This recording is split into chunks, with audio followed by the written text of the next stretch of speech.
Hey gents, this is Noah from Noah's Archetypes, and today we'll be looking at 3 new cards that were revealed to be coming out of the 2020 Megaton called Lost Memories. And the first card that was revealed is Successor Soul, and it's a quick play spell card with the following effect. Tribute 1 effect monster, then target 1 effect monster your opponent controls, send it to the graveyard. Then special summon 1 level 7 or higher normal monster from your hand or deck. You can only activate 1 Successor Soul per turn. You can only attack with 1 monster during the turn you activate this effect. This card. So this card is very interesting. I think it is very decent. I love the artwork. As you can see, there's Obelisk the Torment in the shadows, and it's being tributed to summon Blue Eyes White Dragon. So I think that is pretty cool. Call back to the anime. So the first thing is that it's obvious that this card was made to support Blue Eyes, Red Eyes, and Dark Magician, since they are all level 7 or higher normal monsters. But there are actually a few other cards that you could add to this list, and one of them is, for example, Spiral Serpent, which is level 8, and also Elemental Hero Neos. Now I think you guys already know that Neos is very important to its archetype, to its deck, so playing Successor Soul could work with a Neos deck. I don't know if you would want to do that. Then of course with Spiral Serpent you get the Phantasm Spirals that need a normal monster on the field to activate the effects. A lot of the times you have to only have normal monsters on the field, so if you did go into another monster from your extra deck or something like that, then of course you could use Successor Soul to tribute that monster, bring out a normal monster from your deck, and then all of your cards would be online again. But of course there is one issue with this card, and that is the fact that it doesn't name Blue Eyes White Dragon or Dark Magician in the effect, so it's not searchable with those cards. You would have to just randomly draw it or something. Next up we have Strength in Unity. This is a continuous spell card with the following effect. If you ritual or fusion summon using Blue Eyes White Dragon or Dark Magician, you can target 1 card your opponent controls or in the graveyard, banish it.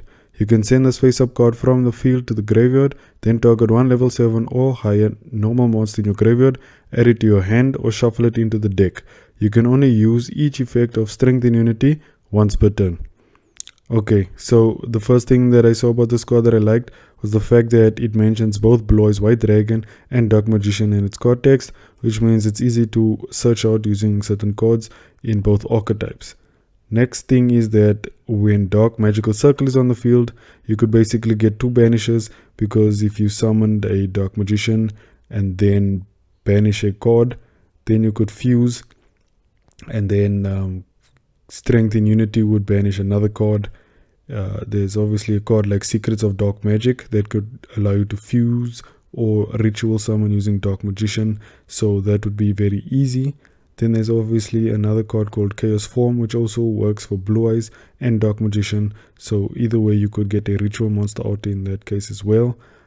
So if you wanted to go for a fusion monster, you could always go for a card like Dark Magician, the Dragon Knight.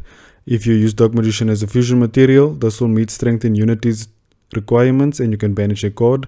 Also, it's treated as Dark Magician on the field, so Dark Magical Circle will allow you to banish a card. So that's 2 banishes for the price of 1, and it also protects your spell and trap cards. So I think that's a bonus. And for the ritual side of things, you could go for Magician of Chaos, which also is treated as Dark Magician on the field. So again, in both of these cases, you would get 2 banishes, and Magician of Chaos also pops cards on the field. So I think this is a very good card, especially for the Dark Magician archetype.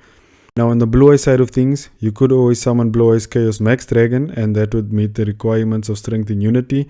And of course, you could search it out with Deep of Blue Eyes, or you could try and fusion summon if you wanted to.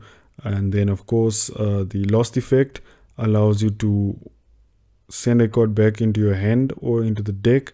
And I don't see any reason to use this unless you were going for something like Magician's Souls and you wanted to send a Dark Magician back into the graveyard again.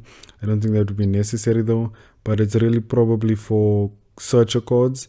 Rage with Eyes of Blue allows you to banish all cards in your hand, field, and graveyard face down, and then you can summon 3 blue eyes from your deck. But that's a very obscure card, and you'd need to have all 3 blue eyes in your deck for this to work. So if this card at least let you send all copies of that normal monster into your deck, then maybe you could have made a combo with these two. But I think for the most part you will be sending the cards to your hand and not into the deck. And finally we have Destined Rivals, and this is a normal trap card, and the effect is if you control Blue Eyes White Dragon or Dark Magician, negate the effects of all face-up monsters your opponent currently controls until the end of this turn. You can only activate 1 Destined Rivals per turn.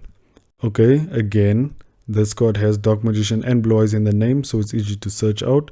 But in this case, they don't require you to have a normal monster on the field.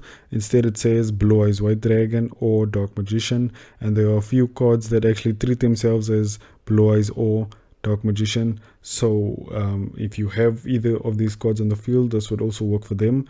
And Blue Eyes alternate White Dragon is easy to special summon. Magician of Dark Illusion as well. That way you could get it out and maybe negate your opponent's monster's effects during their turn, and that would prevent them from, you know, building a big board or something. So for that reason, I think that the Destined Rivals is actually a pretty decent trap card, and it's searchable, so that actually makes it worth testing out.